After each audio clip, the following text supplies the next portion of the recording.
আপনারা অনেকেই জানতে চেয়েছেন স্বপ্নে সাপ দেখলে কি হয়।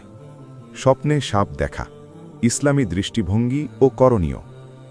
আলহামদুলিল্লাহ নাহমাদুহু ওয়া নাস্তাঈনুহু ওয়া নাস্তাগফিরুহু ওয়া নু'মিনু বিহি ওয়া নাতাওয়াক্কালু আলাইহি ওয়া নাউযু বিল্লাহি মিন শুরুরি আনফুসিনা ওয়া মিন সাইয়্যিআতি আ'মালিনা। আম্মা বাদ। সম্মানিত মুসল্লিগণ, আজকের খুতবার বিষয় স্বপ্ন এবং বিশেষ করে স্বপ্নে সাপ দেখার ইসলামী ব্যাখ্যা। প্রিয় ভাই ও বোনেরা, ইসলামে স্বপ্নকে গুরুত্ব দেওয়া হয়েছে। হাদিসে এসেছে স্বপ্ন তিন প্রকার: রহমানি আল্লাহ পক্ষ থেকে, শয়তানি ভয় প্রদর্শনমূলক এবং নফসের নিজের চিন্তার প্রতিফলন।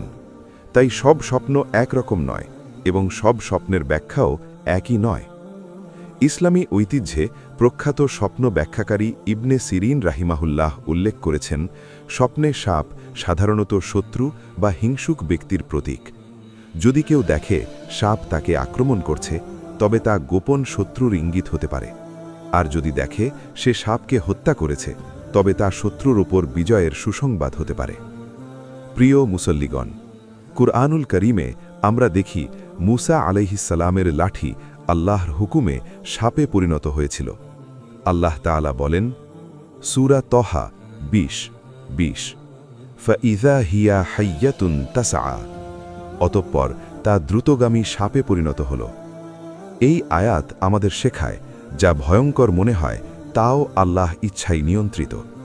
সাপ এখানে শক্তি ও ভয়ের প্রতীক, কিন্তু আল্লাহ সাহায্যে সেই ভয়ে দূর হয়ে যায়। আরেকটি গুরুত্বপূর্ণ বিষয় হল শয়তানের কুমন্ত্রণা। আল্লাহ বলেন, সূরা আল আরাফ 7:22, ফাদাল্লাহুমা বিগুরুরিন।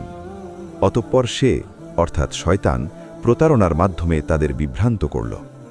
শয়তান মানুষকে ধোঁকা দেয়, ভয় দেখায়, বিভ্রান্ত করে। অনেক সময় স্বপ্নের মাধ্যমে ভয় সৃষ্টি করাও শয়তানের কৌশল হতে পারে। সম্মানিত মুসল্লিগণ, যদি কেউ ভয়ঙ্কর স্বপ্ন দেখে, তাহলে রাসূলুল্লাহ সাল্লাল্লাহু আলাইহি ওয়াসাল্লাম আমাদের শিক্ষা দিয়েছেন বাম দিকে হালকা ফুঁ দিতে, আউযু বিল্লাহি মিনাশ শাইতানির রাজীম পড়তে এবং সেই স্বপ্ন সবার কাছে প্রকাশ না করতে। আল্লাহ তাআলা আমাদের শিখিয়েছেন হিংসুকের অনিষ্ট থেকে আশ্রয় চাইতে। সূরা আল ফালাক 113:5, ওয়া মিন শাররি হাসিদিন ইযা হাসাদ। হিংসুকের অনিষ্ট থেকে আমি আশ্রয় চাই। অতএব স্বপ্নে সাপ দেখলে ভয় পাওয়ার কিছু নেই, বরং আল্লাহ দিকে ফিরে আসুন, নামাজে যত্নবান হন, কুরআন তিলাওয়াত করুন এবং নিজের ঈমানকে মজবুত করুন। আল্লাহ তাআলা আমাদের সব প্রকার গোপন ও প্রকাশ্য শত্রুর অনিষ্ট থেকে হেফাজত করুন। আমিন।